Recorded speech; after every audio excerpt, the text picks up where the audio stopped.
ఈ సామెతలు చాలా అర్థవంతంగా ఉంటాయి జీవితంలో. జీవిత సత్యాలు తెలియజేస్తూ ఉంటాయి. ఒక సామెత ఉంది. అత్త మీద కోపం దుత్త మీద చూయించినట్లు అని. అత్త అంటే అందరికి తెలుసు. MIL mother in law. దుత్త, దుత్త అంటే ఏంటంటే ఇప్పుడు మనకి ఎక్కువ తెలియని విషయం అది. పూర్వం మట్టి పాత్రలుండేవి. పిడత ఆ టైప్ అనమాట. వాటిల్లో మజ్జిగ, పెరుగు అట్లాంటివి స్టోర్ చేసేవాళ్ళు. అన్నాలు కూడా వండేటువంటి వాళ్ళు.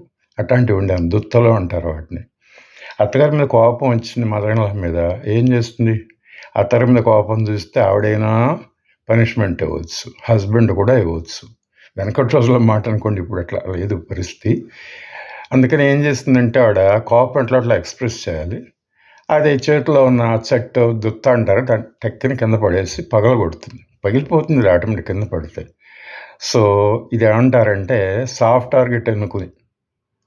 దుత్తకేం లేదు, నోరు లేదు, ఏమి రియాక్షన్ ఉందిగా, ఆ కోపం దాని మీద చూపిస్తుంది. చాలామంది పిల్లలు పెద్దవాళ్ళు కూడా కోపం వచ్చినప్పుడు చేతిలో ఏదో ఉంటే అది విసరటం, ఏదో బదులు కొట్టడం ఈ రోజుల్లో ఫ్యాషన్ అయిపోయింది. టీవీలో వాటిని బదులు కొట్టినట్టు, ఫ్లవర్ బదులు కొట్టి చూపిస్తుంటారు కోపాన్ని. ఇది ఒక రకమైన అవుట్లెట్. మనం ఆలోచిస్తే సహజమైనటువంటి రెస్పాన్స్ అది. బలవంతుల మీద చూపించలేని కోపాన్ని బలహీనుల మీద చూపిస్తూ ఉంటాం. ఆఫీస్లో బాస్ ఏదో అన్నాడు, ఏం చేస్తాం? ఇంటికి వచ్చేది భార్య మీద చూపిస్తాం.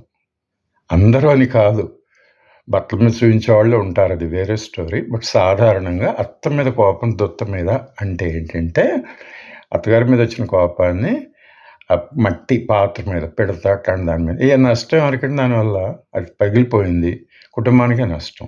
ఆ రకంగా ఏంటంటే కోపం ఎవరిది వాళ్ళకే శత్రువు అన్నట్టు. తన కోపమే తన శత్రువు అంటారు. అట్లా కొంచెం have to be have awareness.